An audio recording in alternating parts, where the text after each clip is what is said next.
All right, back from the range, and I shot these three factory loadings.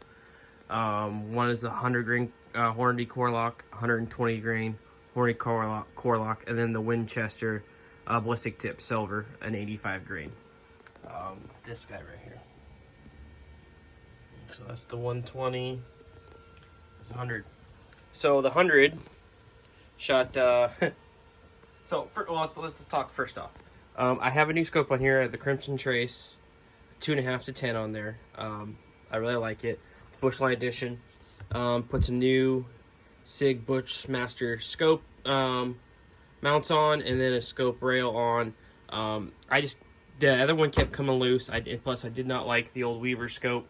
This is a lot nicer scope on there.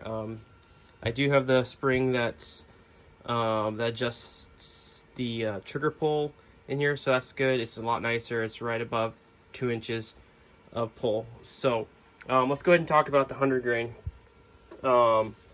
Here's my first 3 shots. That was for a 2.29 inch group. My next 3 were these ones, which is pretty crazy, a 0.379 inch group, and then the next one was a 4.79 inch group, which is just terrible.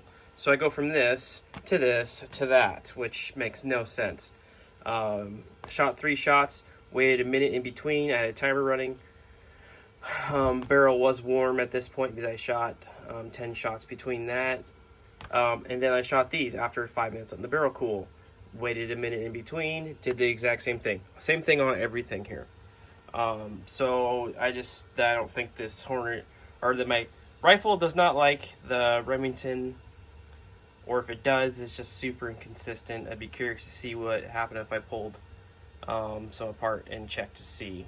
But for an average group of 2.48, so probably won't be using that stuff, right? Let's go to the 120 grain here. Let's see here. So first group was this one here, 1, 2, 3, and that was a 2.01 inch group. Next one was 1, 1, 2, and that was for a 2.37 inch group. And then the third group was 1, 2, and then here. That was for a 1.44 inch group. So the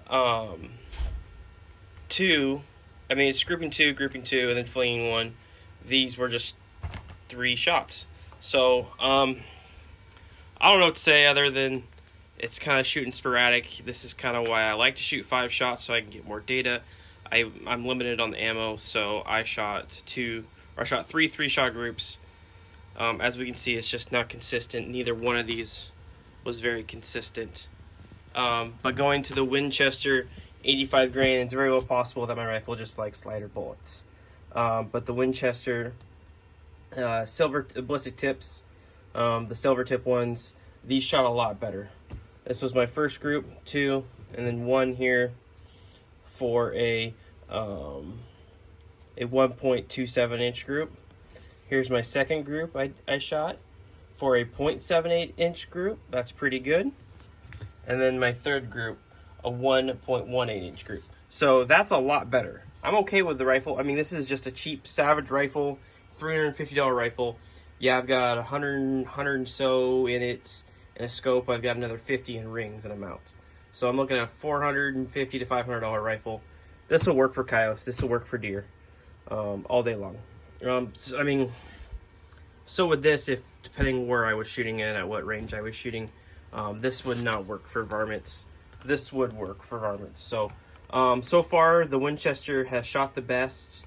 I have shot Hornady stuff. Hornady has not done real well, but I am going to shoot that probably again since I have a new scope on and scope mount, and we'll go from there. Overall, the rifle is very easy to shoot. It's pretty pleasant to shoot, so it's not too bad. This right here was a very impressive group from that 100 grain Hornady Core-Lokts, but it did not repeat itself. Like I said, first one. But I did adjust on my scope a little bit of the impact, so you're not seeing a bunch of impact shift. But this here, I don't know what to make of that. That's just terrible. yeah, just horrendous. And then there and there. So that's gonna do it for the 25-06. Let me know what you guys think. Gonna be doing a bunch more. We're getting into, it's going to be hand load testing now.